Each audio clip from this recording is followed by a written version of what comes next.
Greetings, students. So here we are, chapter 21.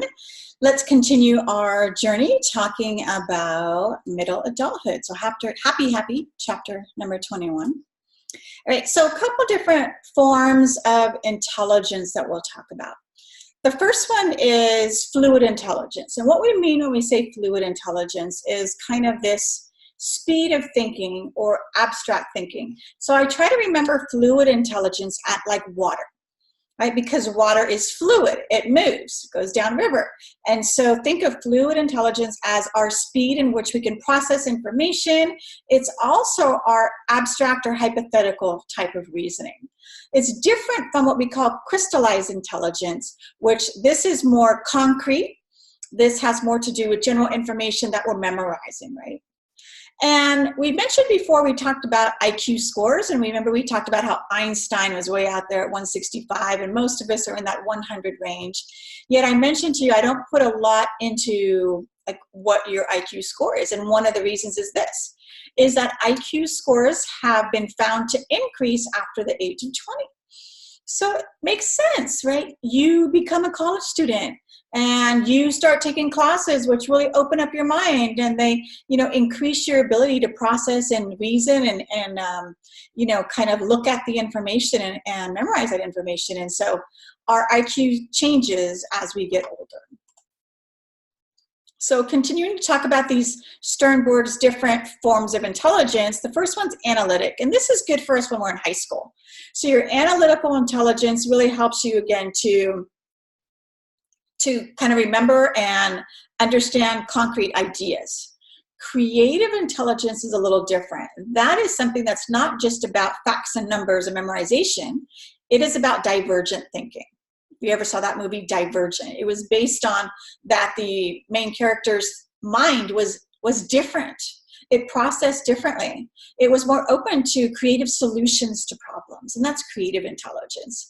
And then that practical intelligence, this is where we kind of really are able to analyze and solve real world problems. So 3 different forms of intelligence. So, think in your life and think about what role stress plays. I think there's not one of us which would say we've never encountered stress. Most of us have. We all kind of deal with life issues which bring stress with that. However, there's a difference between stress and stressors. So stress is the feeling that we get when we're overwhelmed. That's stress. We're like, whether we start to feel it physically, emotionally, drained, mentally. Stressors are what cause the stress. So we feel stressed out inside. The reason is because we can't pay the PG&E bill. The PG&E bill is the stressor. So the financial problems are external, and those are what cause me to be stressed out, right? So that's what you need to understand. Different stressors, we need to minimize those stressors because we don't want to be overwhelmed. In addition, those little minor issues, those daily hassles, can really help us to not think as well as we could. So for instance, if every morning you get into a fight with your partner, your mother, your sister, your brother, whatever it be, you guys bicker about, like, I thought it was my turn to drive to school today. I thought it was, this, that. I thought you were going to wash that for me last night. Now it's not clean and I want this. These little issues and hassles that we have with our family members or roommates, they can really, we go off to school or off to work and our brain is just really not in a good space. So it really impairs our cognitive functioning.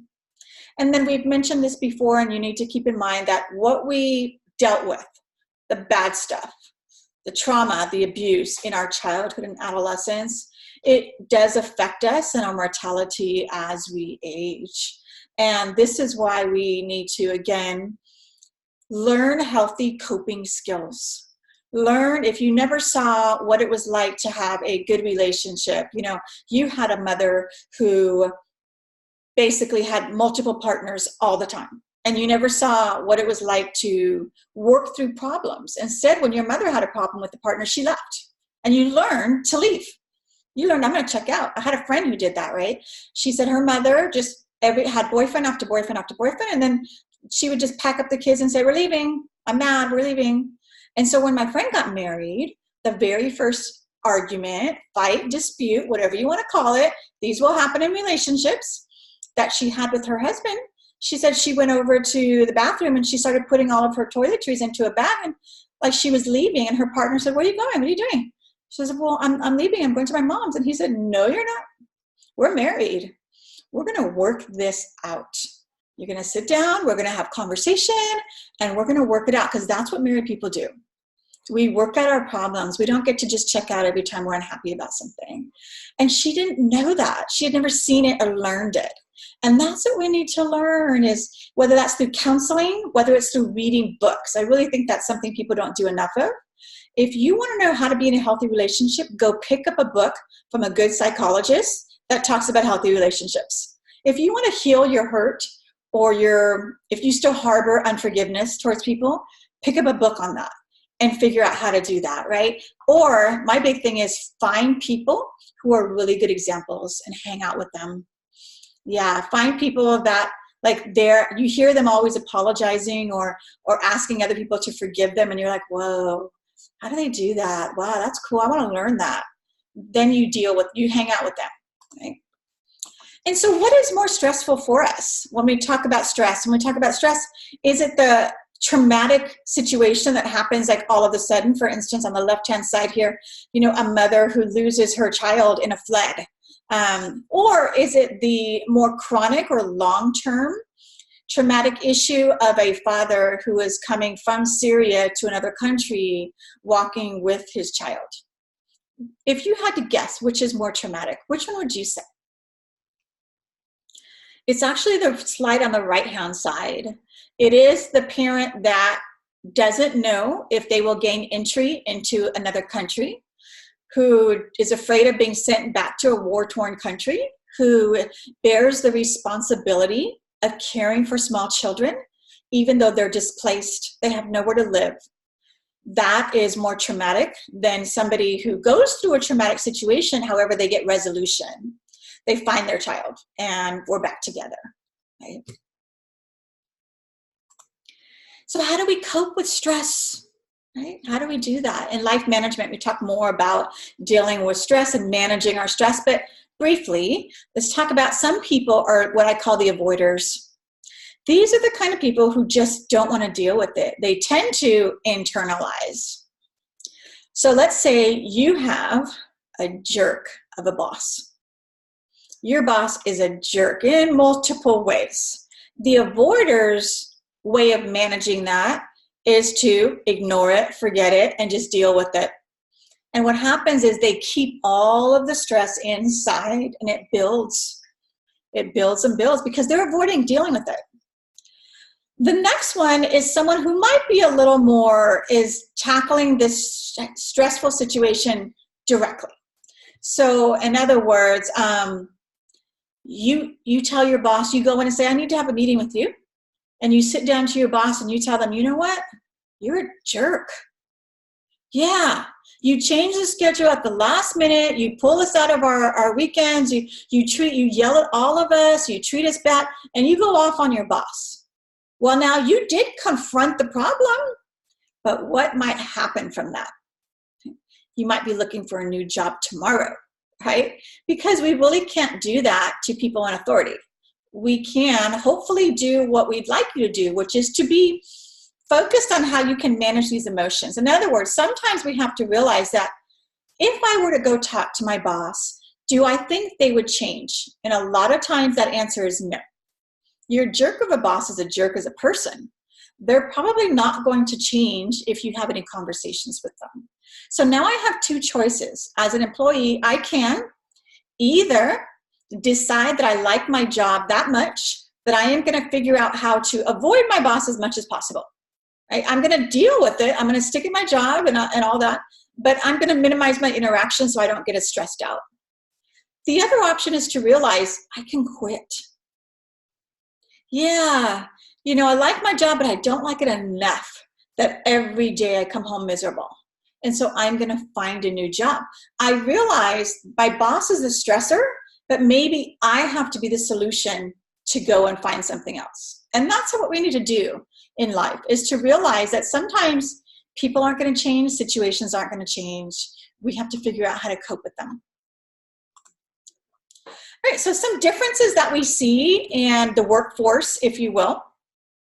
More women are working jobs that were traditionally for men. For instance, in our armed services, we have a lot of women in our armed services, but it's only been more in the recent years that we've actually had a lot more women in the Marines, in the infantry, in the front lines. In other words, we were okay with having women in the armed services, but we weren't okay with sending them in the front line where they have a great possibility of being killed because they might have babies at home. And we weren't good with that. Well, now we've kind of changed that, and we see a lot more women being able to do the same jobs that men were able to do.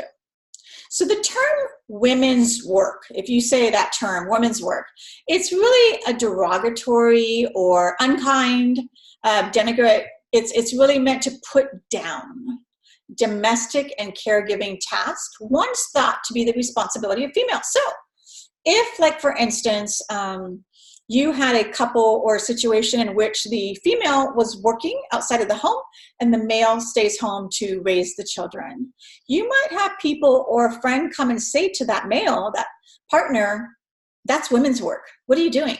That's not your job. Because they're really downplaying what goes into that. Well, as a former domestic engineer for 10 years of raising my 3 kids, I'm going to tell you, sometimes I wish I had a job where I punched in 8 to 5. Because then I would know when my job ended at 5, it was over. As a full-time parent, your job is never done. It is exhausting. If you're a good parent and if you put a lot into what activities are best for your kids and all of that, it's exhausting work.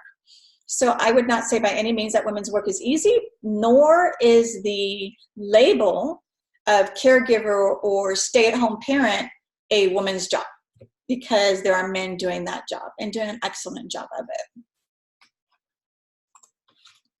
All right, so this slide is really showing you that, back years ago, even as far back as 1980, if you went to the doctor's office, you typically had a nurse take your blood pressure and do all of those things, and then you had a female nurse do all of those things, and then when you saw the doctor, you had a male walk into the room as a doctor.